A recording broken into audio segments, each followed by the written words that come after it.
देश की तीसरी सबसे बड़ी टेलीकॉम कंपनी वोडाफोन आइडिया इस वक्त भारी कर्ज में डूबी है और इस कर्ज से निजात पाने के लिए कंपनी की तरफ से हर संभव प्रयास भी किए जा रहे हैं। अब कंपनी में एक बड़ा बदलाव किया गया है और अभिजीत किशोर को वोडाफोन आइडिया का नया चीफ एग्जीक्यूटिव ऑफिसर बनाया गया है। अभिजीत किशोर 19 अगस्त से ये जिम्मेदारी संभालते हुए नजर आएंगे और इनके सामने जो सबसे बड़ी चुनौती होगी वो होगी बंद होती वोडाफोन आइडिया को कर्ज से निकालना और कंपनी को नई रफ्तार देना। नए सीईओ की खबर और कंपनी के जून क्वार्टर के अच्छे रिजल्ट्स की बदौलत 18 अगस्त को शेयरों में शानदार तेजी भी देखने को मिली है। लेकिन इन सब में एक सबसे बड़ा सवाल ये उठता है कि क्या नए सीईओ कंपनी की दशा सुधार पाएंगे? क्या वोडाफोन आइडिया दोबारा से एयरटेल जियो जैसी कंपनियों को टक्कर देती हुई नजर आएगी? क्या कंपनी कर्ज के बोझ से निकल पाएगी? तो चलिए इस पूरे मुद्दे को डिटेल में जानने की कोशिश करते हैं और जानते हैं कि आखिर कंपनी का फ्यूचर कैसा हो सकता है और शेयरों की क्या स्थिति रहने वाली है। तो सबसे पहले बात करते हैं कैसी है वोडाफोन आइडिया की स्थिति। इसकी एक स्थिति पर नजर डाल लेते हैं तो जून 2025 तक कंपनी पर 2 लाख करोड़ रुपए से ज्यादा का कर्ज है और FY26 से रीपेमेंट इंस्टॉलमेंट्स कंपनी की शुरू होनी है, यानी कि इसी वित्त वर्ष से कंपनी को अपनी रीपेमेंट की जो इंस्टॉलमेंट्स हैं वो देनी होगी, जो करीब करीब 18 से 20 हजार करोड़ रुपए के आसपास है। फिलहाल 6 किश्तों में यह रकम चुकानी होगी, लेकिन इस भुगतान अवधि को बढ़ाकर 20 साल तक सरकार कर सकती है, ऐसा कई मीडिया रिपोर्ट्स में दावा किया जा रहा है। यानी कि ये जो 6 किश्तें हैं वो 6 साल में चुकाई जानी थी, हर एक साल में एक किश्त, लेकिन सरकार इसको बढ़ाकर 20 साल कर सकती है। यानी कि जो 6 किश्तें हैं उसको 20 में डिवाइड किया जाएगा और 20 साल तक भुगतान अवधि को बढ़ाया जा सकता है, ऐसा कई मीडिया रिपोर्ट्स में दावा किया जा रहा है। लगभग 25,000 करोड़ रुपए कंपनी और जुटाने की प्लानिंग में है ताकि कंपनी को राहत मिल सके। अब आते हैं कि नए सीईओ की नियुक्ति होने जा रही है। तो जैसा कि हमने आपको पहले बताया, अभिजीत किशोर नए चीफ एग्जीक्यूटिव ऑफिसर होंगे। पहले वो चीफ ऑपरेटिंग ऑफिसर की भूमिका कंपनी के अंदर निभा रहे थे, लेकिन 19 अगस्त से वो वीआई के नए सीईओ का पदभार संभालते हुए यहाँ पर नजर आएंगे और उनके सामने जो चुनौतियां होंगी वो ये कि कंपनी की हालत इस वक्त बहुत खराब है, कंपनी पर कर्ज बढ़ रहा है और घाटा भी कंपनी का जो है वो बढ़ता हुआ ही नजर आया है।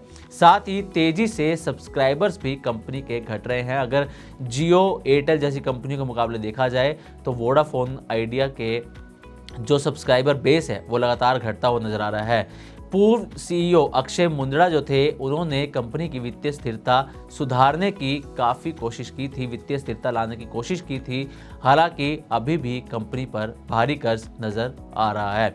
FY26 के बाद कंपनी बंद भी हो सकती है, ऐसा कुछ महीने पहले कंपनी के पूर्व सीईओ अक्षय मुंद्रा ने दावा किया था, क्योंकि कंपनी पर कर्ज लगातार बढ़ता हुआ नजर आ रहा है, जिसके चलते उन्होंने कहा था कि अगर सरकार वोडाफोन आइडिया की मदद नहीं करती है तो FY26 के बाद वोडाफोन आइडिया के कामकाज को जारी रखना मुश्किल है और कंपनी बंद भी हो सकती है।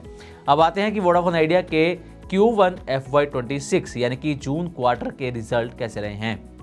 तो कंपनी का जो नेट लॉस है वो 6,608 करोड़ रुपए रहा है, जो पिछले साल 6,432 करोड़ रुपए था। इसमें बढ़ोतरी देखने को मिली है, लेकिन मार्च तिमाही के 7,166 करोड़ के घाटे से स्थिति थोड़ी सी बेहतर नजर आ रही है। यानी कि जो मार्च क्वार्टर था उसमें कंपनी का जो घाटा था वो 7,166 करोड़ था, लेकिन अब जून क्वार्टर जो है उसमें घाटा घटकर 6,608 करोड़ रुपए पर आ गया है। वहीं ऑपरेशन से अगर इनकम की बात की जाए तो ये 11,022 करोड़ रुपए रही है और इसमें ईयर ऑन ईयर 5% की यहाँ पर ग्रोथ भी देखने को मिली है। कुल मिलाकर देखा जाए तो वोडाफोन आइडिया के जो जून क्वार्टर के रिजल्ट हैं इसे अच्छा माना जा रहा है। वोडाफोन आइडिया का ARPU भी यहाँ पर बढ़ता नजर आया है। ARPU यानी कि एवरेज रेवेन्यू पर यूजर जून तिमाही में बढ़कर 177 रुपये पर पहुँच गया है, जो मार्च 2025 तिमाही में 175 था और उससे पिछले साल मार्च 2024 तिमाही में 153 रुपये ARPU था। ये जो ARPU बढ़ा है उसके पीछे टैरिफ हाइक और कस्टमर अपग्रेड से जो ग्रोथ हुई है उसको एक बड़ा रीजन माना जा रहा है। अब बात आती है उम्मीदों और रिवाइवल स्ट्रेटेजी की। तो AGR ड्यू की जो भुगतान अवधि है वो सरकार बढ़ाकर 20 साल कर सकती है, जो फिलहाल 6 साल के आसपास है। कर्ज पर जो ब्याज लग रहा है उसमें भी हो सकता है कि सरकार राहत दे दे, क्योंकि कई मीडिया रिपोर्ट्स में इसका भी दावा किया जा रहा है।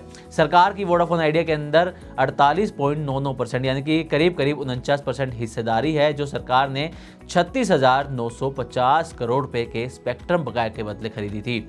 अब सरकार का इसमें और ज्यादा हिस्सेदारी लेने का कोई इरादा यहां पर नजर नहीं आ रहा है। तो ये तो बात हुई कंपनी के नए सीईओ और कंपनी की वित्तीय हालत की। अब जाते जाते एक नज़र कंपनी के शेयरों पर भी डाल लेते हैं। तो नए सीईओ की खबर और कंपनी के जून क्वार्टर के अच्छे रिजल्ट्स की बदौलत 18 अगस्त को शेयरों में शानदार तेजी देखी गई। शेयर में एक वक्त पर 7 से 8% का उछाल भी नजर आया, लेकिन दोपहर 1 बजे तक करीब 5% की तेजी के साथ शेयर 6 रुपये 45 पैसे पर कारोबार करता हुआ नजर आया है।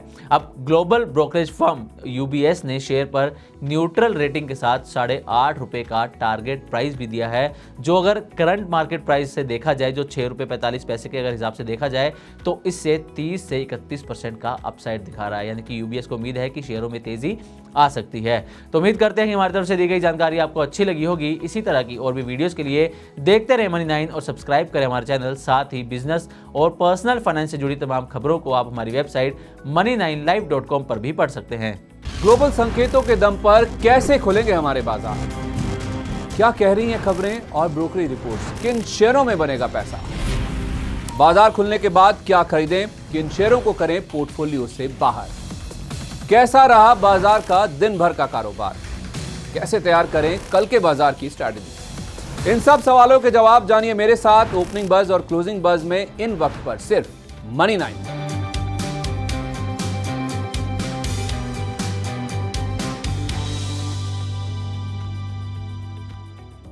मनी9 लाया है मेंबरशिप प्रोग्राम मनी9 प्राइम। अब आपके दिमाग में कई सारे सवाल होंगे, मसलन आखिर क्या है ये मनी9 प्राइम, आपके लिए यानी दर्शकों के लिए इसके क्या फायदे हैं, और एक बड़ा सवाल ये कि मनी9 प्राइम से आखिर जुड़ना कैसे है। तो इसकी पूरी जानकारी हम आपको देने जा रहे हैं। मनी9 प्राइम में 3 प्लान होंगे, इकोनॉमी, स्टैंडर्ड और वीआईपी। तो फटाफट ज्वाइन कीजिए YouTube पर मनी9 प्राइम। ज्वाइन करने के लिए मनी9 के YouTube पेज पर जाइए, होम पेज पर मिलेगा ज्वाइन बटन, इसे क्लिक करें, अपनी पसंद का प्लान चुनें और बस हो गया, अब आप रहेंगे सबसे आगे।